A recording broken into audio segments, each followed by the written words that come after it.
मत्ती अध्याय 28। यीशु का पुनरुत्थान। सब्त के अंत के बाद सप्ताह के पहले दिन पांव फटते ही मरियम मगदलिनी और दूसरी मरियम कब्र को देखने आईं, और देखो वहां एक बड़ा भूकंप हुआ, क्योंकि प्रभु का एक स्वर्गदूत स्वर्ग से उतरा और पास आकर उसने पत्थर को लुढ़का दिया और उस पर बैठ गया।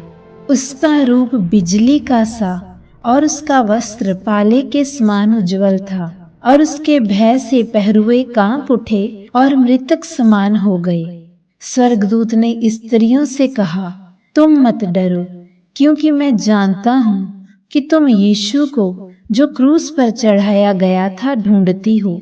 वह यहाँ नहीं है, क्योंकि वह अपने वचन के अनुसार जी उठा है। आओ ये स्थान देखो जहाँ प्रभु पड़ा था, और शीघ्र जाकर उसके चेलों से कहो कि वह मृतकों में से जी उठा है, और देखो वह तुमसे पहले गलीली को जाता है, और वहां तुम उसका दर्शन पाओगी। देखो मैंने तुमसे कह दिया। और वे भय और बड़े आनंद के साथ कब्र से शीघ्र लौटकर उसके चेलों को समाचार देने के लिए दौड़ गई। और जब वे चेलों को बताने गई तो देखो यीशु उन्हें मिला और कहा, सलाम।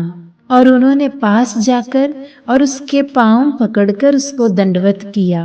तब यीशु ने उनसे कहा, मत डरो, मेरे भाइयों से जाकर कहो कि गलीली को चले जाएं, वहां मुझे देखेंगे। पहरुओं की सूचना। और जब वे जा रही थी कि देखो पहरुओं में से कितनों ने नगर में आकर पूरा हाल प्रधान याजकों से कह सुनाया। और जब वे पुरनियों के साथ इकट्ठे हुए और आपस में सम्मति की, और उनने सिपाहियों को बहुत सारा रुपया देकर कहा, तुम ये कहना कि रात को जब हम सो रहे थे तो उसके चेले आकर उसे चुरा ले गए।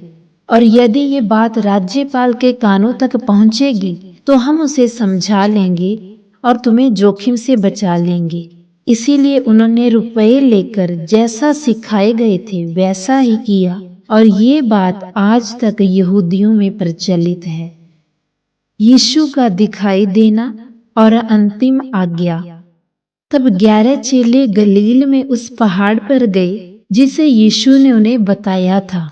और जब उन्होंने उसको देखा तो उसे दंडवत किया, पर कुछ को संदेह हुआ। और यीशु आया और उनसे कहा, स्वर्ग और पृथ्वी का सारा अधिकार मुझे दिया गया है, इसलिए तुम जाकर सब जातियों के लोगों को चेला बनाओ, और उन्हें पिता और पुत्र और पवित्र आत्मा के नाम से बपतिस्मा दो, और उन्हें सब बातें जो मैंने तुम्हें आज्ञा दी हैं मानना सिखाओ। और देखो मैं संसार के अंत तक सदैव तुम्हारे संग हूँ। आमीन।